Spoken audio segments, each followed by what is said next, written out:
मध्य प्रदेश में हिंदू लड़कियों को टारगेट करके लव जिहाद, ब्लैकमेलिंग और धर्मांतरण के मामले लगातार बढ़ते जा रहे हैं। लेकिन पिछले कुछ महीनों में लव जिहाद से जुड़े हुए मामले इंदौर पुलिस के सामने आए हैं। वो आपके भी होश उड़ा देंगे। और हैरान कर देने वाली बात ये कि इस रैकेट के तार देश भर में जुड़े हुए हैं। कैसे, दिखाते हैं।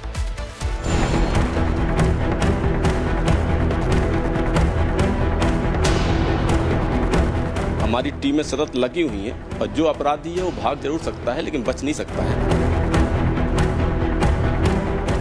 इंदौर में शूटिंग एकेडमी चलाने वाले मोहसिन खान को तो आप अभी तक भूल भी नहीं पाए होंगे। होटल का रूम और लड़कियों के साथ अश्लील फोटो, और अगर भूल गए हैं तो पहली तस्वीर देख लीजिए और दूसरी तस्वीर अनवर कादरी की जिहादी गैंग की है। दोनों का काम एक ही है, हिंदू लड़कियों को टारगेट करके प्यार के जाल में फंसाना और धर्मांतरण करना। इंदौर में लव जिहाद की लंबी फहरिस्त खड़ी हो गई है और अब इंदौर का अनवर कादरी एक ऐसा नाम जो भोपाल में सबसे बड़ी जिहादी फैक्ट्री चला रहा था, और उसका भी सबसे बड़ा सबूत हमारे हाथ लग गया है। अनवर कादरी ने स्लीपर सेल और अंडरकवर एजेंट बना रखे थे जो कादरी के इशारे पर हिंदू लड़कियों के साथ कुछ भी करने को तैयार थे, और कादरी इसके लिए उनको लाखों की फंडिंग करता था। तो सबसे पहले उन जिहादी गुर्गों को गौर से देखिए। कमल असली नाम फरदीन, गोल्डी असली नाम फैजान, राहुल असली नाम फहीम, रमेश असली नाम शेख अरबाज। ये वो लव जिहादी हैं जो समाज में हिंदू लड़कियों को टारगेट करते थे, उनकी अश्लील फोटो लेते थे, और ये वीडियो भी उसकी गवाही दे रहा है। होटल का कमरा और तेज आवाज में गाने, बियर, शराब पार्टी और गांजे का कश, अश्लील डांस और उसका वीडियो बनाना, अश्लीलता की सारी हदें पार की जाती हैं। हिंदू लड़कियों का इस कदर ब्रेन वॉश किया जाता था कि वो हिंदू नाम के पीछे छिपे असली जिहादी को पहचान तक नहीं पाती थी। और उसके बाद चलता था धर्मांतरण का सबसे बड़ा खेल, जिसको लव जिहादी शेख अरबाज ने खुद कबूला। क्या नाम है तेरा? मेरा नाम है शेख अरबाज, और अनवर कादरी जो सदर बाज़ार में पार्षद हैं, उन्होंने मुझे हिंदू लड़कियां फंसाने के लिए 2 लाख रुपए दिए हैं। और कितने लोग हो तुम? और बहुत सारे लोग हैं। अनवर कादरी ने तुमको पैसे दिए? जी। सुना आपने, अनवर कादरी का पैसा और हिंदू लड़कियों को टारगेट करने की मंशा, और ये सब कुछ कई सालों से इंदौर में हो रहा है। लव जिहाद के कानून से डरने के बजाय ये जिहादी बेखौफ होकर अपने मिशन पर जुटे हुए हैं। खास तौर पर गरीब बस्तियों की लड़कियों को निशाना बनाकर उन्हें बड़े बड़े सपने दिखाए जाते हैं। जिहादियों की मोबाइल फोन से मिले वीडियो के आधार पर भी ये बात साफ हो गई है कि हिंदू लड़कियां लगातार इनके टारगेट पर है, और हिंदू युवतियों को प्रेम जाल में फंसाकर उनका जीवन बर्बाद करना ही इनका मिशन है। इन्वेस्टिगेशन में जो वीडियो वायरल हुआ था उसमें पूछताछ के दौरान उसमें अनवर कादरी को आपराधिक षड्यंत्र का दोनों ही प्रकरणों में आरोपी बनाया गया, और उसके बाद उनके फैक्ट्स को जो आरोप लगाए गए हैं उनको इन्वेस्टिगेशन में ले लिया गया है। लगातार टीमें दबिश थी लेकिन अभी तक वो नहीं मिला है। ऐसी स्थिति में फिर इसका एक NSA का प्रकरण भी भेजा गया था सदर बाजार थाने के द्वारा, और NSA भी उसका उनका ऐसा कर दिया गया है। इसमें और कितने लोग इन्वॉल्व हैं ये इन्वेस्टिगेशन का विषय है। अनवर कादरी के पकड़े जाने के बाद स्थिति क्लियर होगी। धीरे धीरे जिहादी फैक्ट्री चलाने वाले अनवर कादरी की हर साजिश बेनकाब हो रही है, और देश के हर कोने में अनवर कादरी की तलाश की जा रही है। दिल्ली, जम्मू कश्मीर, साउथ और नॉर्थ ईस्ट में अनवर कादरी के छिपे होने की आशंका भी पुलिस ने जाहिर की है, और अगर वो सामने नहीं आया तो उसकी संपत्तियों पर बुलडोजर चलाने की तैयारी हो रही है।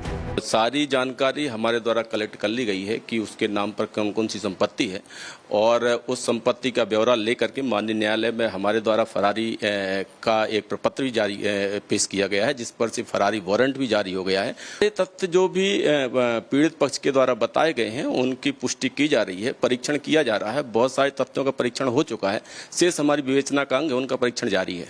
जो भी तथ्य सकारात्मक होंगे और जो तथ्य स्पष्ट हो रहे होंगे इस प्रकरण से, उनको शामिल डायरी किया जाएगा। अनवर कादरी एक नाम नहीं, वो जिहादी फैक्ट्री चलाने वाले देश के अंदर बैठा एक आतंकी की तरह है, और पुलिस PFI और सिमी जैसे आतंकी संगठनों से फंडिंग के एंगल पर भी पड़ताल कर रही है। सारे तथ्यों का परीक्षण किया जा रहा है। जहां पर जैसे भी साक्ष्य मिलेंगे, जहां जैसे साक्ष्य कोरिलेट होंगे, उसके मुताबिक आगे कार्रवाई की जाएगी। क्या इंदौर पुलिस इसके लिए एटीएस वगैरह की भी मदद लेगी? नहीं, सक्षम है इंदौर पुलिस और वो अपने लेवल पे सारी कार्रवाइयां कर रही है, सारे साक्ष्यों का परीक्षण कर रही है। इंदौर में शूटिंग एकेडमी चलाने वाले मोहसिन खान का जब खुलासा हुआ तो हिंदू संगठनों ने जिम और होटल में छापेमारी की और उसके बाद से लगातार लव जिहादियों का काला सच सामने आता जा रहा है। लेकिन इस बार जो खुलासा हो रहा है वो सबसे ज्यादा खौफनाक है। मामले पर एनडीए के साथ ही लॉ एंड ऑर्डर पर सवाल उठा रही है तो आरजेडी इसे अपराधियों का राज बता रही है और जेडीयू आंकड़े देख लेने की बात कर रही है।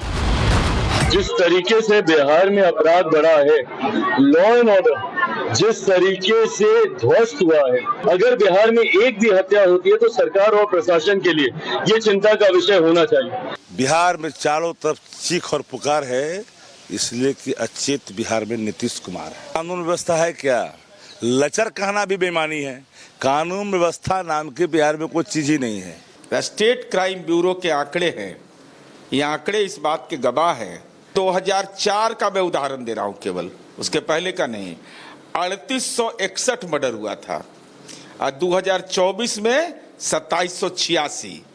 तो अपराध बढ़ा है कि घटा है? चिराग पासवान खुलकर बढ़ते अपराध को लेकर नीतीश सरकार को घेर रहे हैं।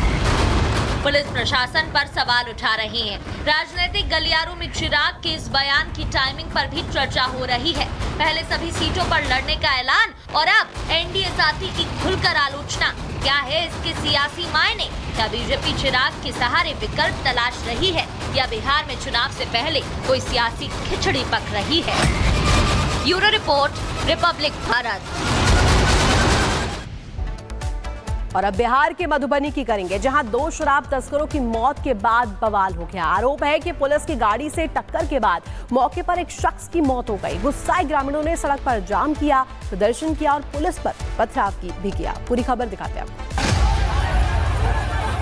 बिहार के मधुबनी में शराब तस्करों की मौत के बाद बवाल मच गया। मधुबनी में उस समय हंगामा खड़ा हो गया जब पुलिस की गाड़ी की चपेट में आने से 2 शराब तस्करों की मौत हो गई। खबर मिलते ही ग्रामीणों का गुस्सा भड़क गया। गांव वाले सड़क पर उतर गए और जमकर बवाल काटने लगे। पुलिस के मुताबिक दोनों युवक शराब तस्करी में शामिल थे। पुलिस को देख बाइक से भागने लगे। इसी दौरान डायल 112 की गाड़ी ने पिरोखर गांव के पास उनका पीछा करते हुए टक्कर मार दी, जिससे बाइक पर सवार एक युवक की मौके पर ही मौत हो गई और दूसरा युवक गंभीर रूप से घायल हो गया।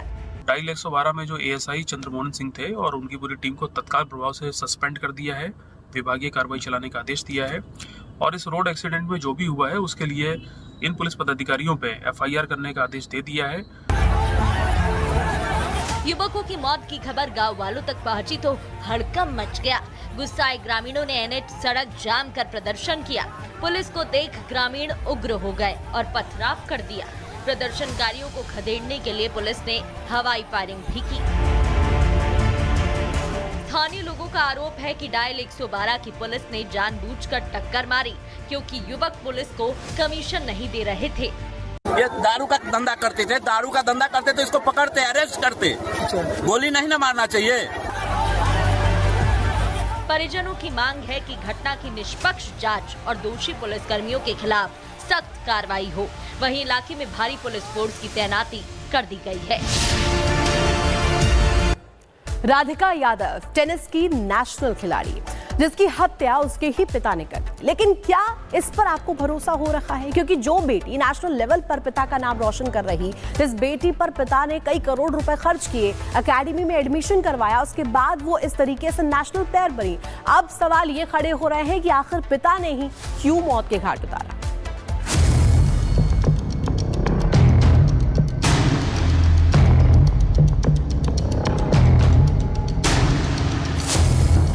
राधिका यादव की हत्या का सच क्या है?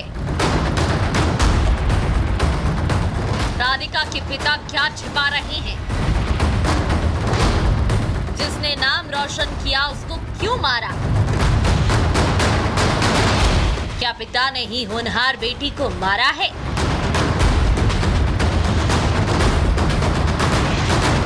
ये सवाल इसलिए क्योंकि पिता राधिका की हत्या की जो थ्योरी बता रहे हैं वो किसी के हलक से उतर नहीं रही।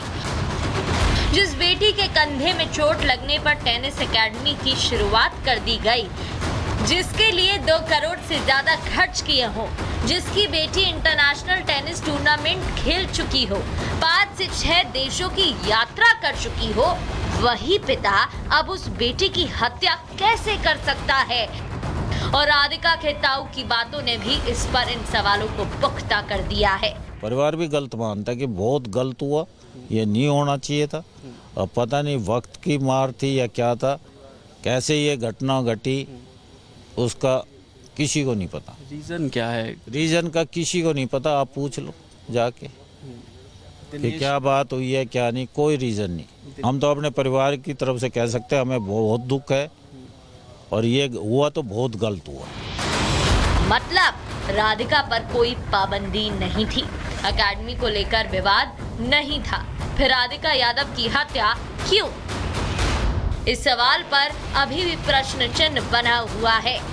कई एंगल इस मामले में अभी तक सामने आए हैं कि पिता को पसंद नहीं था उसका रील बनाना, पिता को पसंद नहीं था उसका एकेडमी चलाना, लेकिन राधिका ये भी जानकारी मिल रही है जो इनके पिता की तरफ से ही पुलिस को स्टेटमेंट दिया गया है कि राधिका को बार बार एकेडमी बंद करने की बात कही जाती थी लेकिन वो मान नहीं रही थी। कुछ गांव और समाज वालों की तरफ से राधिका के पिता को ताने मारे जा रहे थे, ये भी एक एंगल इसमें सामने आया है। लेकिन ये सभी एंगल अभी तक परिणाम तक नहीं पहुंचे हैं और इतना ही नहीं, राधिका के पूर्व कोच अंकित पटेल तक को ये बात हजम नहीं हो रही है।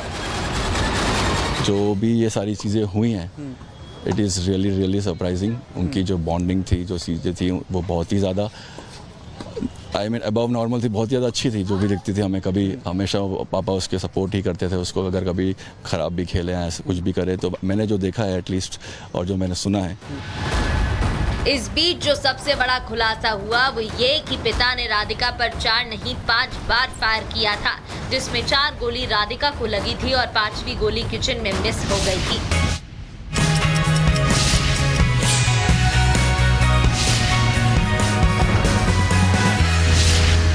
विश्व में मौजूद 8.2 अरब लोग पूछ रहे हैं, क्योंकि हवाई यात्रा करने से अब लोगों को डर लगने लगा है। एयर टिकट करने से पहले 100 बार सोच रहे हैं कि कहीं उनके विमान के साथ वो ना हो जाए जो 12 जून को AI-171 के साथ हुआ था। लेकिन AAIB की शुरुआती रिपोर्ट में इन सवालों से पर्दा उठ गया है। कई सवालों के जवाब मिलते दिख रहे हैं तो कुछ सवालों ने और ज्यादा सवाल खड़े कर दिए हैं। AAIB की 15 पन्नों की रिपोर्ट में एयर इंडिया हादसे का पूरा सच समाया हुआ है। इन 15 पन्नों में वो सारी जानकारी छिपी है जो पूरी दुनिया अपनी अगली हवाई यात्रा करने से पहले जानना चाहती है। और इन्हीं 15 पन्नों की रिपोर्ट में सबसे ज्यादा अहम है पेज नंबर 14। इस पेज नंबर 14 के एक शब्द को जब आप विस्तार से पढ़ेंगे तो 15 पन्नों की रिपोर्ट के पेज नंबर 14 के 5वें पैराग्राफ में आपको वो 8 शब्द चौंका देंगे, जिनसे सब कुछ साफ हो रहा है। इन 8 शब्दों में इस हादसे की पूरी हकीकत सामने आ गई है। रिपोर्ट में साफ साफ लिखा है कि दोनों इंजन टेक ऑफ